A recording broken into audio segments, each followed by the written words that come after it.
Hello friends, Thrive is launching their Azul today, a Kevlar-faced thermoform paddle. Thrive has made a name for itself this year for providing tech-forward options for people in the know about paddle specs, like allowing people to choose their precise swing weight when buying a paddle. So how does the Azul fit into the current paddle landscape? Let's dive in and find out.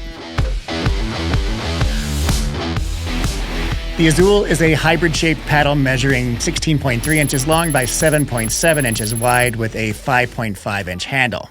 It's 16 millimeters thick, and currently there's not a 14 millimeter option. As I mentioned in the intro, you have a swing weight option when you buy this paddle. You can choose a swing weight starting at 115 up to 119. Each of these options is paired with a weight description, so light for 115, medium light for 116, and up to medium heavy for 119. Each paddle comes with a card that tells you its swing weight, twist weight, balance point, and static weight. I feel like this is a big bonus, and it makes Thrive stand out in a crowded paddle market. These metrics have become very important for informed players, and having this information for your specific paddle is a really nice perk. They even provide a package of lead strips you can further customize your paddle's weight and balance with. In this review, I'm mostly going to talk about the medium light paddle with a swing weight of 116. So unless I specifically mention otherwise, the metrics I'm presenting will be for the medium light option. It has a twist weight of 6.62, which is above average in my database at the 70th percentile. This gives the paddle a more stable feel and a broader sweet spot. The balance point falls at the 40th percentile, so it doesn't feel head heavy. Like the Pickleball Apes Pro Line Energy series, the Azul uses a 3K twill weave on the surface composed of alternating Kevlar and carbon fiber toes. Over this is placed a peel ply to create the texture. The peel ply is a coarse weave similar to many other popular Kevlar paddles like the Pickleball Apes and the 6-0 Ruby. The paddle is unibody and thermoformed, meaning it's put into a mold with edge foam surrounding a polypropylene core and sealed with a band of carbon fiber surrounding the entire perimeter. Then it's cured with heat and pressure. This thermoforming method, makes a stiffer paddle, increases the sweet spot, and it adds power and pop. As expected, this raw texture paddle gets great spin. I got an average of 2155 RPM, placing this paddle in the 76th percentile for spin. For power, my serve speed averaged 55.6 miles per hour, falling at the 77th percentile, so above average power. And for pop, I clocked 20 punch volleys with a radar gun, which averaged 36.4 miles per hour, placing this paddle into the 91st percentile.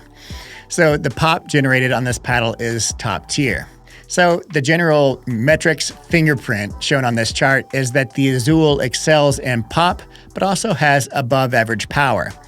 It has a middle-of-the-road swing weight, which, when combined with a below-average balance point, provides good hand speed and maneuverability. The twist weight is above average, which broadens the sweet spot, and when combined with good spin, gives this paddle some control perks as well. So overall, these metrics paint a picture of a paddle that could be either defined as a power paddle or an all-court paddle. I'll nail this down later in the video after I give you my impressions during gameplay.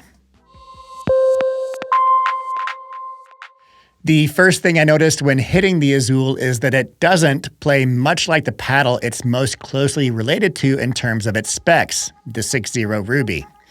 Both of these paddles have the same dimensions, they're both thermoformed, and they both have Kevlar faces.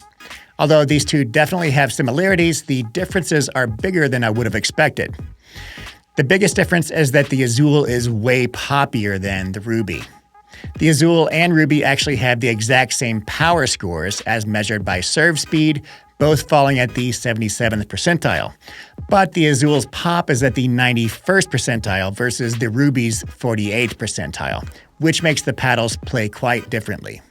Another difference I quickly noticed is that the Azul has a much stiffer feeling face when making contact with the ball than does the Ruby.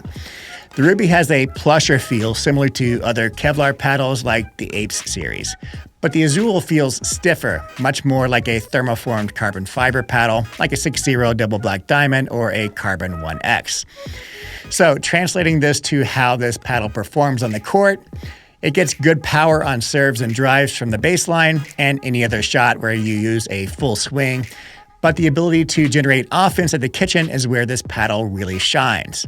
It puts a surprising amount of velocity on the ball using shorter strokes like punch volleys, counters, and speed-ups of any kind. The flip side of this is that the Azul can be hard to control because it does have such good pop, and because it has a stiff-feeling face. Drops and resets require a lot of focus, and pop-ups can be an issue until you learn to really soften up your hands while dinking and resetting.